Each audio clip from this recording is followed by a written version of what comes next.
Hey, happy day 117 of 117. I wish it was 117. Happy day 517 of What's She Up To Now. Documenting the journey of my transition from the brick and mortar world and corporate America world to the online business world. Had the opportunity a couple of years ago to make a massive change in my life and my lifestyle and to choose the direction I wanted my life to go. Was afforded the opportunity to disposition my Italian food manufacturing business and transition into something different, something that was new and exciting and fun and a challenge. I didn't know it would be such a challenge, but it's been a huge challenge. And I want to talk a little bit about stress. I don't know about you, but okay, we all have stressful lives. Who am I kidding? Every single one of us are leading these incredibly stressful lives.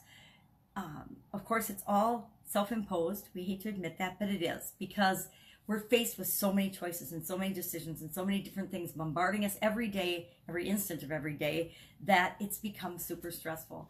Our world, it's running at a frantic pace, and when we're not careful, and I have not been careful in the past, we find ourselves running through our life and letting the things outside of us just totally, boom, send us flailing around in the wind and not necessarily going in our direction, in the direction of what is really best for us, what makes us feel good. And our purpose, guess what? It's really just to feel good, to find ways that we as an individual always can strive for feeling better, for feeling good. Our purpose is, I believe our purpose is to experience this life as only we uniquely can. And that, of course, shows up differently for each of us. But stress shows up. Yesterday was a stressful day, and it really shouldn't have been a stressful day. It was a usual day, but things happen and things come up outside of us that we allow to create stress in us. I allow things to create stress in me that involve other people that I love and care about the most. When they're stressed out or having a hard time, I take that on. I feel their pain. I feel their stress. And I need to get better. I would love if you would share in the comments below what you do to kind of shield yourself and protect yourself from taking on other people's drama and other people's stress, because I definitely need some shielding and some protection and some help in that area. I take on way too much of what goes on outside of me. Still, you think I would have figured it out by now and learned, but I still do that. I still find that I am susceptible to that. I'm susceptible to outside situations and stress, especially with people that I love and care about. I think I've let the rest of the world's stress go, but I continue to, we always will worry about our children. I don't know how you get over that. We will always be concerned and feel their pain. But I definitely need to work on that. There's good kinds of stress. There's eustress, EU stress, and there's DeStress, DE stress. Eustress is when something awesome happens. You get a promotion, you get a raise, you win the lottery, right? Those are all good stress things. You get married, you have a baby, whatever. Good stress things. But again, everything in our life seems to be balanced. We live in a dual universe where everything is balanced. That's why they say opposites attract. Because for the good, for us to really appreciate and understand and be grateful for the good, of course, bad things happen. It gives us something to compare things to. We live in a very comparative world where we're always comparing ourselves to other people and other things and other situations, which again, one of our biggest challenges is to pull ourselves in and realize that the only competition, the only person that we ever need to compare ourselves to is who we were yesterday. Just compare ourselves to our own journey and our own progress. Because comparing ourselves to anyone else will cause amazingly negative, usually de-stress. Very seldom are we as human beings capable of comparing ourselves to someone else and seeing that as eustress. Now, some people, of course, are, and they see somebody and they model that person and they use that to drive them and motivate them. But I would say even I'm good. I try to do that, but it's a challenge, right? Because it causes stress. I actually, when I first started in the online world, which is maybe why it's taking me so long to get the level of success that I personally want, and now that sounds like an excuse, doesn't it? And I'm talking about the past, so it's not an excuse. I'm just talking about a situation. I discovered and found that I was comparing myself to other people with totally different backgrounds, totally different situations, totally different experiences, and was finding myself wanting, not measuring up. Why hadn't I done this as fast as they had? Why didn't I have, 10 million followers? Why didn't I this? Why didn't I that? Why didn't I understand this stuff that I was trying to learn technologically as well as other people?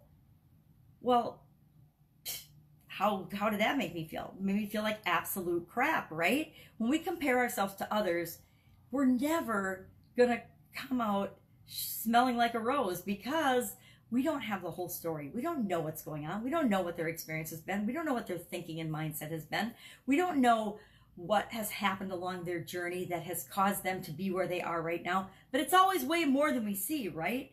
As transparent as some of us are, and as much as we share, it's still just the tip of the iceberg. It's like watching a sitcom on television, or it's like watching a movie. You only see little snippets that are germane to the story that's being told. You never see, how often do you see okay, nowadays you kind of see people going to the bathroom, but you know what I mean? They don't show every meal, every breath, every thought, every thing that makes that person's journey what it is. They just show the highlights. And so it's impossible and ridiculous to ever compare ourselves to other people.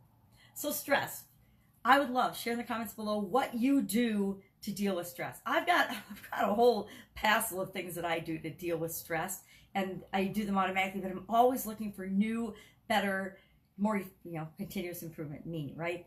Continuously looking for things that will help me to de-stress, or not let stress get to me, or not let things outside of me affect me better and better and better. I'm always looking for things like that. So if you have something like that, please share in the comments below, because I would love to know. What am I working on as I'm transitioning? The 90-day challenge, day 57 today, talking about the outer offer, the part of the offer that has to do with external factors that stress us out, like time, money, competition, not knowing or needing something else that you think you need to get the result that you want from whatever it is that we're offering you.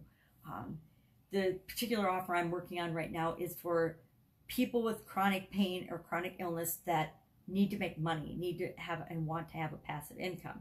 And so the outer stress factors in something like that would be mostly energy and time and alleviation of your pain long enough to be able to do what it is that you want to do or need to do to create those passive income streams and passive income flows.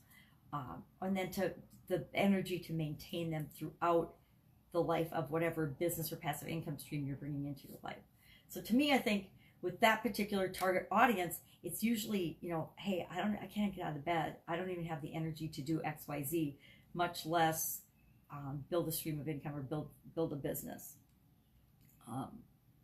And then the time plays into that, because it's the time in between feeling bad. When you have chronic pain or chronic illness, we feel like, I'll tell you right now, it feels like it's always there and always present and omnipresent. And it's like a big foggy cloud or black cloud that's always surrounding you, or a cloud of smog that's always surrounding you and keeping you trapped in this feeling of not being able to break out of it.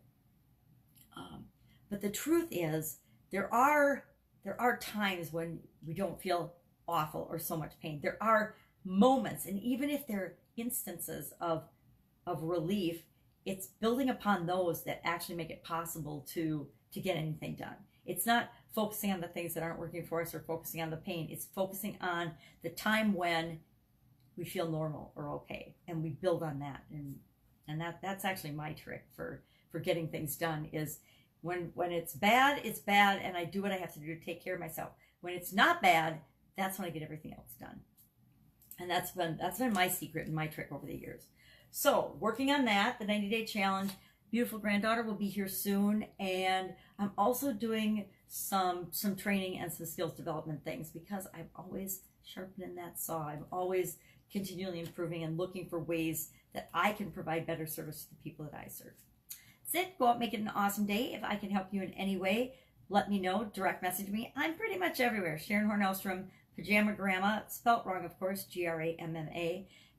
You can find me pretty much everywhere on every social platform, or just leave a comment below this, and I will be glad to get back in touch with you. Take care. Have an awesome day. I'll, of course, be with you tomorrow. Don't stress today. If you're feeling stress, do one thing that relieves that stress. A lot of times it's just take a deep breath. All right, catch you tomorrow. Bye.